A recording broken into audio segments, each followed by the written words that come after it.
Banyak orang tidak tahu akan khasiat bunga tumbuhan ini,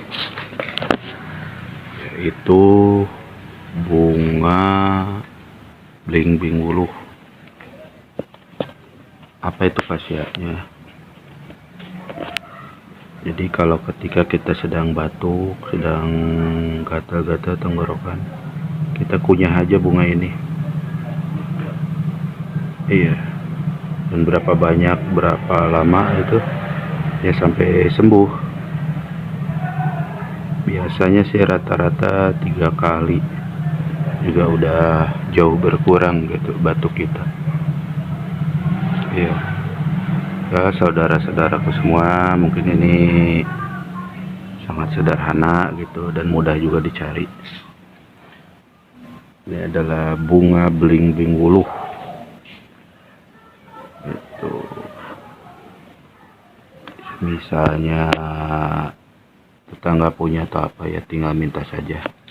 Berapa tangkai pun yang merah-merah ini, itu untuk pengobatan batuk, bisa batuk berdahak atau kering juga.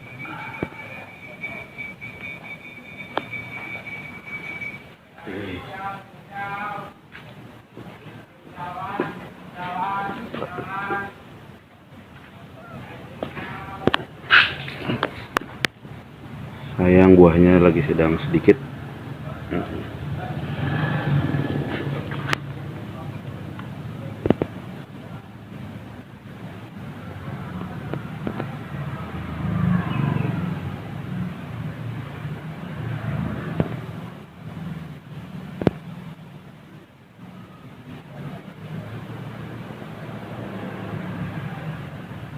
Oke, sekianlah informasinya.